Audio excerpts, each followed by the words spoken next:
আজকে অনেক দিন পর একটা ভিডিও নিয়ে আসলাম আর রমজানের জন্য সবকিছু মিলিয়ে ব্যস্ততার জন্য আসলে আমি নিয়মিত ভিডিও আপলোড দিতে পারছি না। ইনশাআল্লাহ ট্রাই করব, তবে মাঝে মাঝে দিব। প্রতিদিনই ভিডিও আপলোড দিতে পারবো না, অনেক ব্যস্ততার মধ্যে দিয়ে আসলে সময় কাটতেছে। হ্যালো এভরিওয়ান, আসসালামু আলাইকুম, welcome back to my new another blog. মাসফিজ জলডান ব্লগ থেকে মাসফির মম বলতেছি। কি অবস্থা সবার, কেমন আছেন সবাই? আই হোপ যে যেখানে আছেন ভালো আছেন, সুস্থ আছেন। সবাইকে জানছি রমাদান আল মুবারক, রমজানের শুভেচ্ছা। অনেক অনেক ভালো কাটুক সবার রমজান, সবার মানে যে আল্লাহ তাআলা সবাইকে সুস্থ রাখুক, ভালো রাখুক, সবার জন্য দোয়া করি ইনশাআল্লাহ। তো যারা আজকে ব্লগটি দেখা শুরু করেছেন, প্লিজ একটা লাইক দিয়ে একটা কমেন্ট করে সুন্দর একটা ভিডিও রিলেটেড কমেন্ট করে পাশে থাকবেন আর এনজয় করতে থাকুন আমার ভিডিও ইনশাআল্লাহ। দেখেন কি কি করেছি সারাদিন। দাও, পানি দিয়ে দাও। হয়নি তো, এটা তো দেওয়া হয়নি।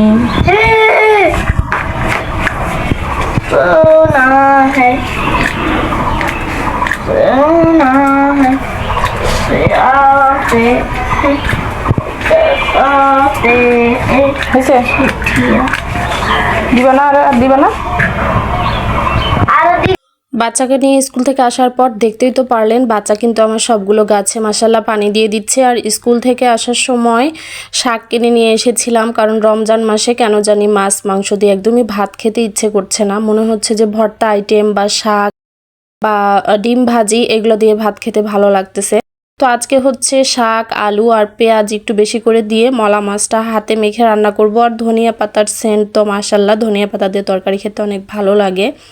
তো হাতে মেখে আমি শাকটা আগে বসিয়ে দিব, তারপরে আস্তে আস্তে টুকিটাকি সব কাজ করব। টুকিটাকি কাজ বলতে শুধু আজকে শেয়ার করেছি যে কি কি রান্না করেছি, ইফতার কি কি বানিয়েছি, এটাই আর কি। যেহেতু রমজান মাস, ইবাদতও করতে হচ্ছে, সব কিছু মিলিয়ে আসলে ভিডিও করার ইচ্ছা থাকলেও ভিডিও করতে ভালো লাগে না, মানে এই জন্যই আর কি ভিডিও করাও হচ্ছে না, আপলোডও দেওয়া হচ্ছে না। তবে মাঝে মাঝে যতটুকু একটু একটু করে ক্লিপ আমি যেদিনের রেখেছি সেদিনেরটা আসলে শেয়ার করলাম। তো একটু একটু করে ক্লিপ রেখে দিয়েছিলাম। আর এটা হচ্ছে 10ম রোজার শেষে 11তম রোজায় আপলোড করে দিলাম ইনশাল্লাহ। বসাই দিব। লবণ কি দিছি? আমি দিছি, মানে ভুলে গেছি রোজা থেকে লবণ টবণ দিছি কি নাই দিছি। চটচটি করবো একটা খুব সুন্দর করে।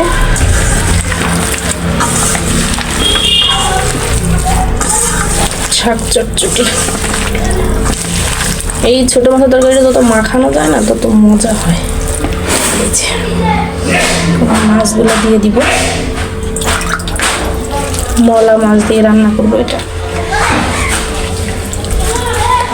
আসলে রোজা থেকে আমি ঠিক মতো ভিডিও আপলোড দিতে পারি না, তার কারণে যে বাচ্চার কোচিং শুরু হয়েছে, তো ওকেও নিয়ে যেতে হয়, ওকে নিয়ে আসে এতগুলো কাজ একা করতে হয়, সব কিছু মিলিয়ে আসলে হয় না। আমি এখনই ধনিয়া পাতাটা দিয়ে দিব, তাহলে সেন্টটা একদম ঢুকবে তরকারির ভিতরে।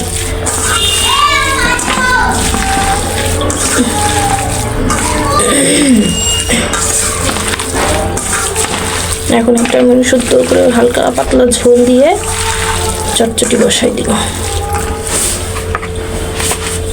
বিসমিল্লাহ। শাক তো বেশি পানি লাগবে না, অল্প পানিতেই হয়ে যাবে এটা।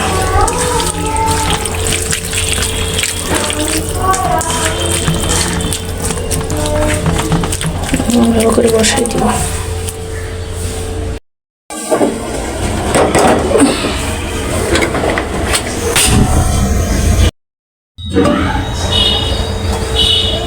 হোক, হওয়ার পর দেখাচ্ছি। যেখানে শাক কেটে নিয়েছি, হচ্ছে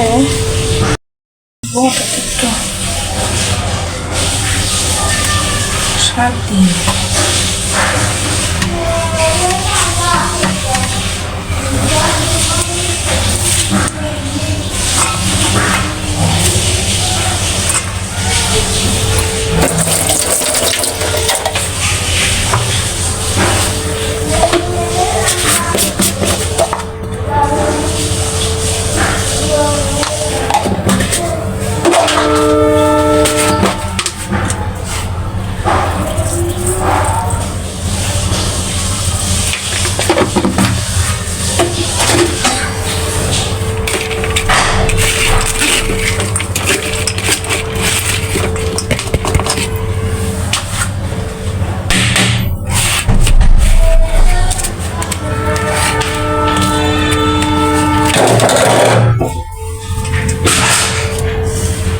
কি দিয়ে যে কি করতেছে না করতেছে আমার ছেলে।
এখানে খুবই অল্প পরিমাণ ছোলা রান্না করে নিলাম, কারণ মাত্র আমরা 2 জন মানুষ বাসায় ইফতারি করি। একটু বেশি হলেই না আজকে খাবার কালকে খেতে ইচ্ছে করে না, এই জন্য আমি খুব অল্প পরিমাণ রান্না করি, যদি 2 জন খেয়ে শেষ করা যায় খাবারটা।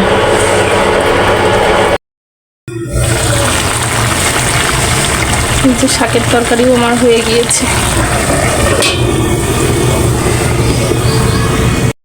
এখানে যে পুঁই শাকের পাতা দিয়ে বেগুনি করব আর করলা ভাজি করব।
এখানে আমি মাত্র 20 টাকার শাক কিনে নিয়ে এসেছিলাম, সেই শাক দিয়ে শাকের বড়াও বানালাম, মাছ দিয়েও রান্না করলাম। আবার দেখেন শাকের কয়েকটা পাতা ছিল, পুঁই পাতা দিয়ে আমি আর কি বেগুনের মতো ভেজে নিলাম। খুব মজা হয়েছিল খেতে। ছোটোবেলায় নানির বাসায় গেলে পুঁই পাতা তুলে এরকম বেসন দিয়ে নানি আমাদের বড় বড় করে ভেজে দিত, তো সেটা খাইতাম। আর সেই কথাটা মনে পড়েই আজকে মনে হলো যে 2-1টা কচি পুঁই পাতা রেখে দেই, সেটা দিয়েই আর কি বেগুনি তৈরি করে নিব। তো আজকে এটা দিয়েই আলহামদুলিল্লাহ আমাদের ইফতার হবে।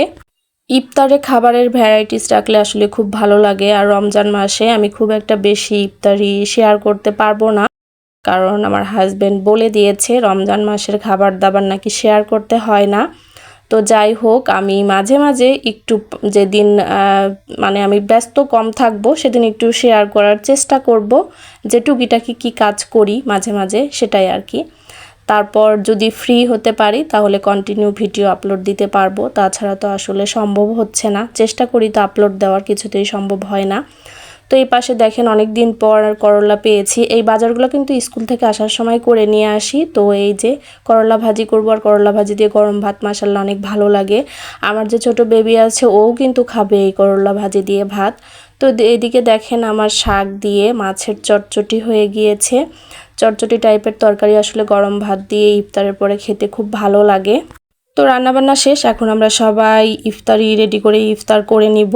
আমার বড় রোজাদার সবার আগে ইফতার করছে। আজকের ভিডিওটি এখানে রেখে দিচ্ছি, দেখা হয়ে যাবে নেক্সট ভিডিওতে। ততক্ষণ পর্যন্ত সবাই ভালো থাকবেন, সুস্থ থাকবেন, আমার জন্য দোয়া রাখবেন। আল্লাহ হাফেজ সবাইকে, আসসালামু আলাইকুম।